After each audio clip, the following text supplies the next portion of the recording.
In Marvel Comics, Sentry is portrayed as the Golden Guardian of Good, a classic superhero who inspired many others.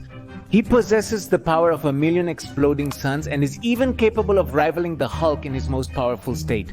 With his cape, super strength, flight, and other powers, many call him Marvel's Superman. And yes indeed, Sentry has several visual and narrative elements that derive from the Man of Steel. However, story-wise, another character appears to be closer.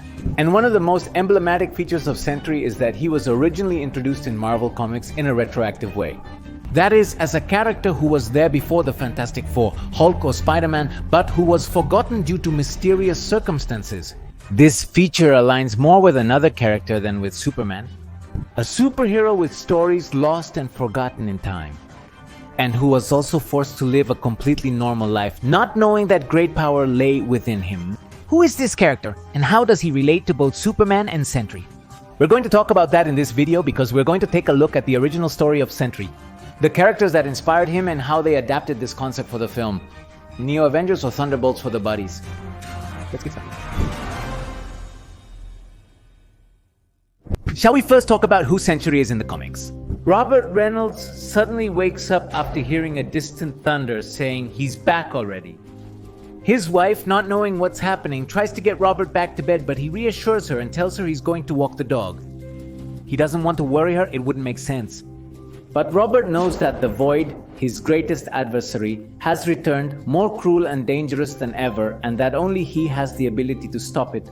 For the readers at this point in the story, Robert is simply a middle-aged man, overweight and with an alcohol addiction, which becomes evident with the fact that he hides bottles in his house. But soon we realize that perhaps there is something more behind him.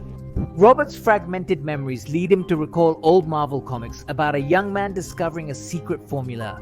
One that miraculously transforms him and makes him shine with an unknown energy, the energy of 1,000,000 suns exploding, with which he becomes a brave superhero named Sentry and lives dozens of great adventures alongside the Earth's most powerful heroes.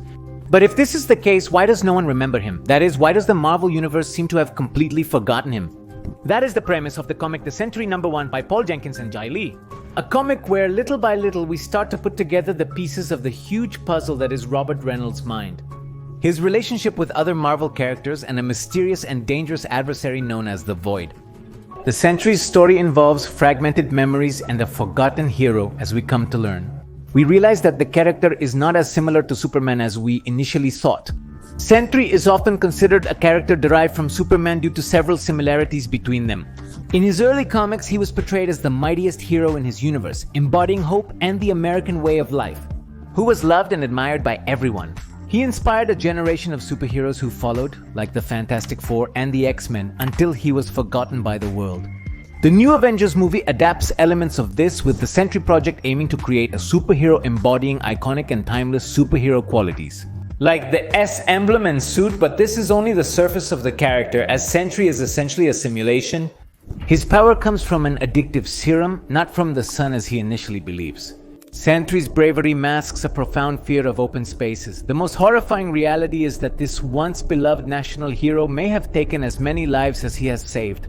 Since his fragmented psyche manifests itself through a dark being called the Void, which Sentry sees as his nemesis without knowing that it is a projection of himself, Sentry. So is it an artificial symbol that emulates the qualities of a classic superhero like Superman, but that really represents a superhero of another generation? One that is born from trauma, anxiety, and mistrust. A superhero of the post-9/11 era shaped by paranoia, constant surveillance, and the fear that the world's greatest power could also represent its greatest threat. Sentry does not reflect what the world aspires to be, it reflects what it fears it already is. This distinguishes him from Superman, but aligns him more closely with another comic book character we've encountered. Between Superman and Sentry lies another superhero who serves as the missing link between both narratives, Miracleman, who has a fascinating story both inside and outside of the comics. When Superman began to succeed in the late 30s, many other companies began to create blatant copies of Superman. Aiming to capture part of the Steelman's market, some like Wonder Man or Masterman failed to gain traction. But soon Superman would face a formidable rival. Fawcett Comics combined elements from Superman with traditional comic strip elements to create the superhero Captain Marvel. The comic was a hit with young audiences and even outsold Superman at one point in history. Detective Comics didn't like this and sued Fawcett, so Fawcett, for a few years between being pears and being apples, was forced to stop publishing Captain Marvel's stories. This unexpectedly impacted comic history. In England, Captain Marvel's comics were being reprinted, and when the English ran out of new stories to publish, they created their own character named Marvelman, which was basically a blatant copy of Captain Marvel, because it was the story of a child who transformed into an adult superhero after saying a magic word. Eventually, this comic stopped being published, but it was revived and reinterpreted many years later in the 80s under the pen of the young writer Alan Moore under the name of Miracleman. And is this really one of the most important comics in the history of superheroes? It's a story about a middle-aged man named Mike Moran who has dreams in which he flies and is unable to remember. A magic word of great power. In the first issue, we see how Mike remembers this word. He transforms back into Miracleman and suddenly remembers all those adventures he lived in his youth, saving the world countless times. But the world seems to have forgotten him for some reason. This mirrors Sentry's experience, where he's portrayed as a middle-aged man who abruptly recalls countless adventures in a world that appears to have forgotten him. The similarities continue as Sentry's rebirth also brings back the immense danger of the void. When Mike Moran remembers that he is actually Miracleman, he also unleashes something that had been buried to his former partner named Johnny Bates' kid Miracleman, a young man with godlike powers turned cruel and ruthless as he aged. Both Sentry and Miracleman tell us about a heroic rediscovery that ends in tragedies, because in both narratives, the awakening of the hero also releases the monster. Both stories give different reasons why no one remembers this hero. But something that I particularly liked about Sentry is that it works as a kind of meta-history. In the early issues of Sentry, Jai Lee designs covers and panels that mimic the styles of different comic book authors. These panels directly adopt Jack Kirby's visual style, including the Kirby crackles, which are points seen in various Marvel comics that represent energy, and that very particular way that Kirby had of conceiving perspective and anatomy. This is something we didn't see in Miracleman but in Sentry. They suggest that not only in the Marvel universe did they forget this character, but we as readers also forgot him. So, as the story progresses, we are remembering, along with other great Marvel characters. How is it that Sentry was a great friend of the Fantastic Four? How did Angel from the X-Men teach him to fly better? How is it that Peter Parker won a Pulitzer for taking his picture? And how did Sentry become the only person Hulk trusted? Regrettably, the film adaptation didn't include these traits, which I find to be the character's most intriguing aspects. However, the Marvel Cinematic Universe does take up other essential elements of the character, like this desire to make him a timeless and iconic superhero. And, above all, the struggle that Bob has with this dark version of himself, an entity that seems to take advantage of his fears, his insecurities. And it works to tell a story that speaks to you about mental health and that directly impacts the rest of the characters in the film.